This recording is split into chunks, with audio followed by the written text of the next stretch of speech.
Уран Сатыбалдиевдин UFC'degi беттеши болбой калды.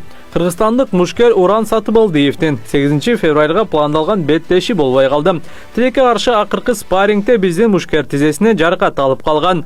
Бул беттешке Уран Дагестандык Горец клубунда даярданып жаткан. Кыргыз спортчусу 8 февралда АКШнын Лас-Вегас шаарында өтө турган UFC Vegas 113 мелдешинде америкалык Джулиус Уокер менен күч сынашмак.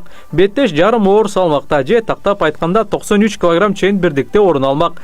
Сатыбалдиев акыркы жолу 2025 жылдын август айында UFC Fight Night 257 мелдешинде казакстандык Дияр Норгожайды биринчи раундда муунту жолу менен жеңген. Ал эми UFC'деги биринчи кармашында Уран 2025 жылдын апрелинде Мартин Будайга калыстардын чечими менен утулган. Уран Сатыбалдиевдин жалпы рекорду 9 жеңиш, 1 жеңилүү. Эржан Токотаев алгага өттү. Футбол боюнча Кыргыз Республикасынын улуттук курама командасынын дарбазачысы Эржан Токотаев расмий түрдө Алга футбол клубунун оюнчусу болуп дайындалды. Бул тууралуу Кыргыз футбол биримдигинин басма сөз кызматы кабарлады.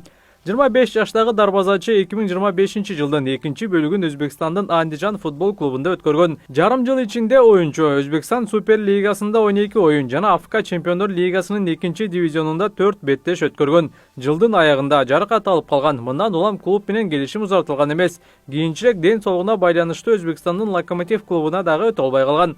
Эржан эми жарым жыл өзүнүн формасын кармап туруу үчүн Алгада ойноп, андан соң чет өлкөгө кетет деп ишенебиз. Эске салсак, буга чейин Алга дагы бир улуттук кураманын дарбазачысы болгон Султан Чомоевду курамына кошкон. Быйыл бишкектик команда күчтөнүп, чемпиондук үчүн күрөшөөрүн далилдеп жатат. Буга чейин улуттук кураманын оюнчулары Кими жана Кай Мерктер Алгага өткөн.